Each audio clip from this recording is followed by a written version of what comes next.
So you are carving your desires out of the environment that you live in.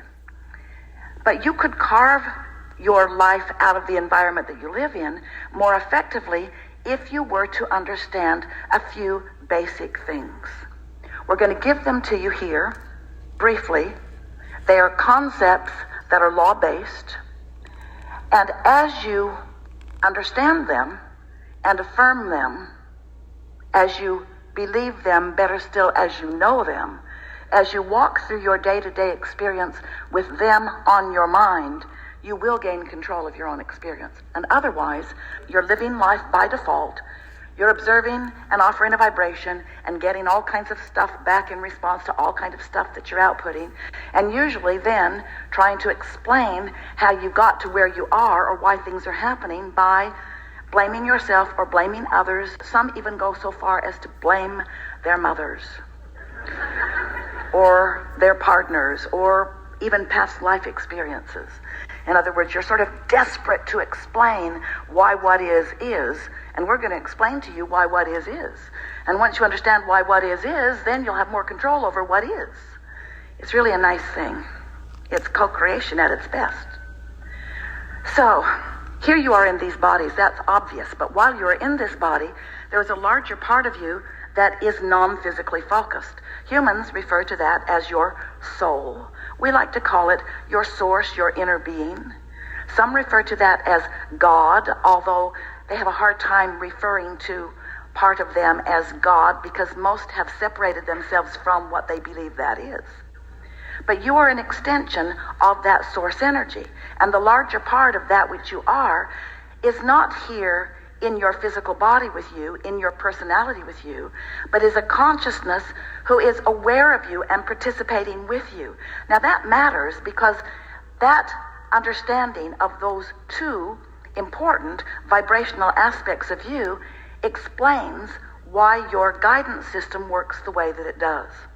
So here's what happened, and is what is happening. You were source energy and consciously decided to participate in this body, in this personality, at this time, and so into this physical body you were born.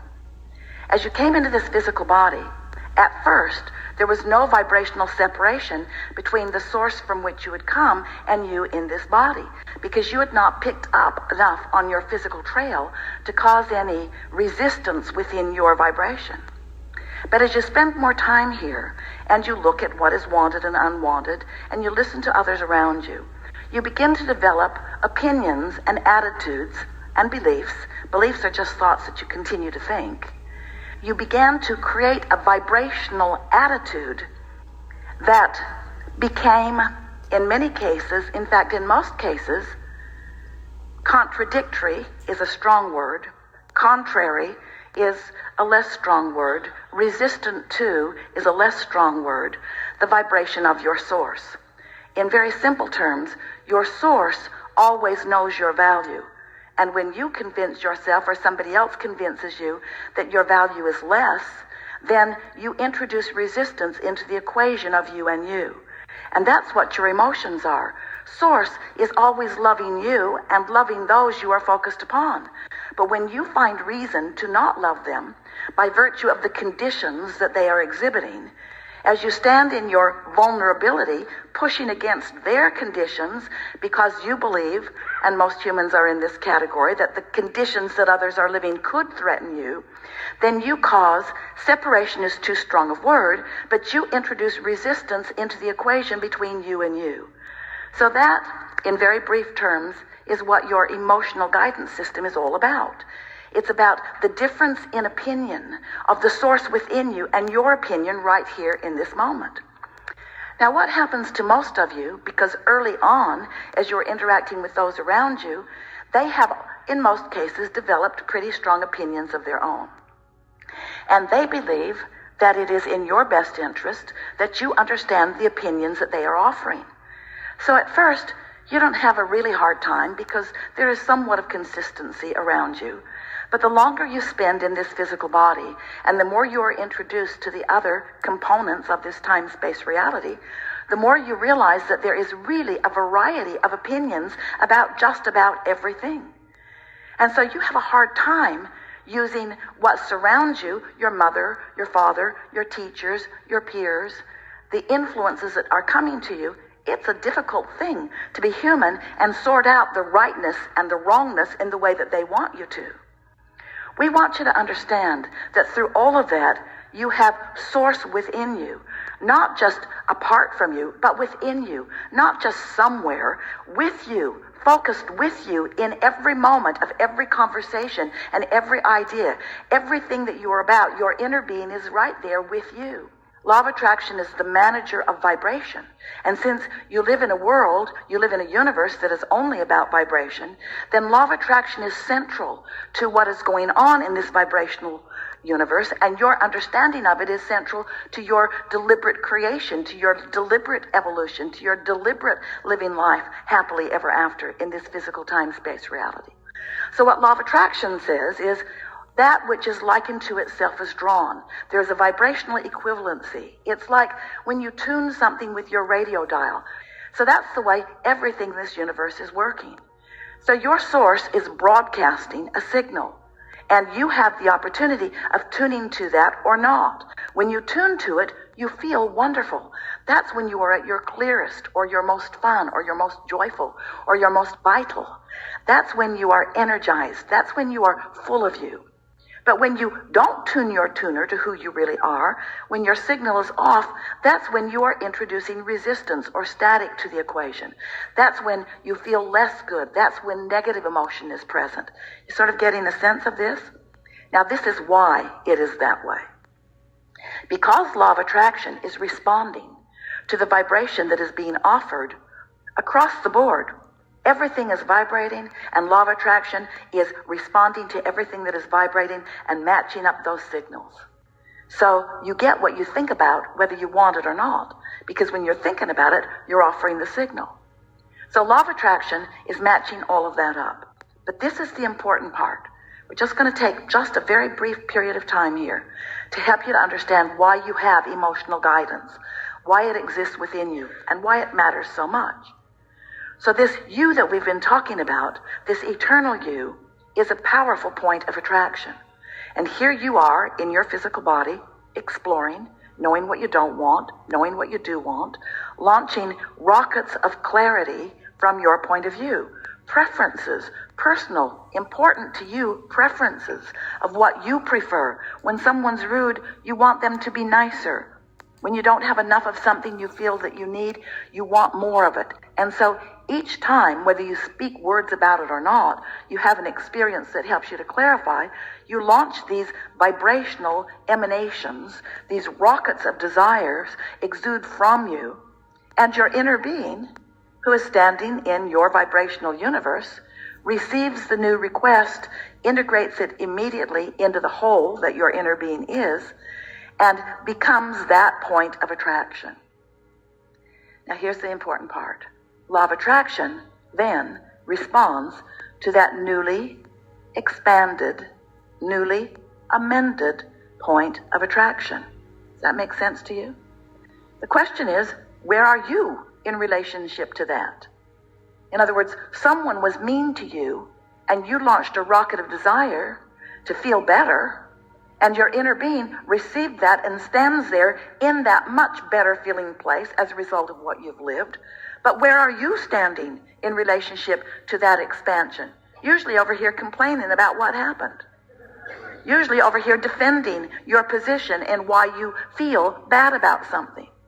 So you are separating yourself, usually not deliberately, usually unconsciously, usually because of lack of focus or lack of discipline, or mostly, we'll just say it to you, lack of really wanting to feel good. Because if you really wanted to feel good, you would by now have trained yourself into finding the thoughts that do feel good. You've got to admit, hatred does not feel good. And yet you accept it as part of life experience because you believe that conditions have to change before your hatred can go away. Fear does not feel good. But you don't let go of it because you believe that that thing that is making you believe that you are afraid, or that thing that is causing the moment of fear, has to change before your fear can subside. And that's what we're wanting you to understand here today. That's living life conditionally. That's needing to control conditions you can't control in order to adjust your vibration to something that feels good, and there is a much easier way of going about it. Not only is it easier, and not only will it keep you in a place of feeling better, but it is essential to being the maintainer. It is essential to being the achiever and then the maintainer of your deliberate vibrational offering. And that's what deliberate creation is. Deliberate creation is understanding the law of attraction and understanding your guidance system and understanding your own emotions and then doing something about it when you feel emotion. Now, what we would do if we were standing in your physical shoes, what we would do about negative emotion is we would find the path of least resistance into feeling better. We would talk ourselves into feeling better. We would focus ourselves into feeling better. And often humans say, oh, no. Esther would say, Abraham, clearly you have a different opinion about this than I do, because I feel rotten. And I believe you. I believe that the reason I feel rotten is because I have varied from what I really know about this. But Abraham, I think you need more information. Because surely if you knew what I know, you wouldn't still feel the way you feel. And we say, we would, because that is our determination. That is our decision. Because we understand the laws of the universe. We understand that like attracts like. And we stand in that non-resistant place as your guidance to assist you in finding alignment with all that you want. So it's such a wonderful thing. You've come with such reason and purpose. You came into this time-space reality, very clearly came forth in order to create your own reality. That's what you wanted. That's what you said you would do, and that's what you knew you would do.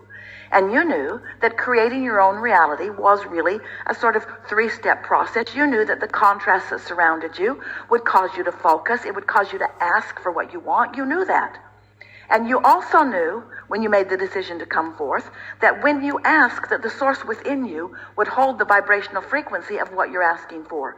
You knew that. You knew that when you ask, that you would be backed up by all that you are. You knew that when you ask, that the source within you would hold your idea, your expansion steady. You knew that when you ask, it would be given. You knew that when you ask, it would be given exactly. We wrote a whole book about that. You knew that when you ask, it would be given. That's step 2. You also knew that once you ask, and life causes you to do it all day, every day, and once source gives, or becomes is a better way, ask and source becomes the very that you are asking for. You knew then that your next step must be to find a way of being in the receptive mode of what you're asking for. You knew that you can't want something and doubt it, that you can't want something and not believe it. You knew that you can't want it and criticize the absence of it. You knew that you couldn't want it and notice mostly that it isn't there. You knew when you came into this physical body that you would have to be, if you were to be the deliberate creator of your experience, which is why you came forth, you knew that you would have to be one who lives unconditionally for this reason. Everything that you create is a vibrational reality for a while before it becomes a condition or a thing or a state of being. Jerry wanted to write a book, talked about it a lot, and he wanted to call it Turning Thoughts to Things. How is it that the vibrational nature of that which is you becomes the tangible, see it, hear it, smell it, taste it, touch it version? And the way that that happens is because that is the leading edge. That is the momentous expansion. That is the natural evolution. That is the ultimate progress. That is the reason that we are all focused here. Because you are supposed to turn your thoughts to things. You are supposed to let the vibrational nature that is you demonstrate itself in the fullest fashion. You have come forth to deliberately create joyful, abundant, delicious experience, you see. But you can't create something that is new and more delicious if you're looking at something that is present and not so delicious. Because whatever has your attention has got your vibration. And whatever has caused your vibration to emanate is controlling the point of attraction that's coming back. So that's why we're talking about being unconditional in your point of attraction, caring less about what is and more about how you feel.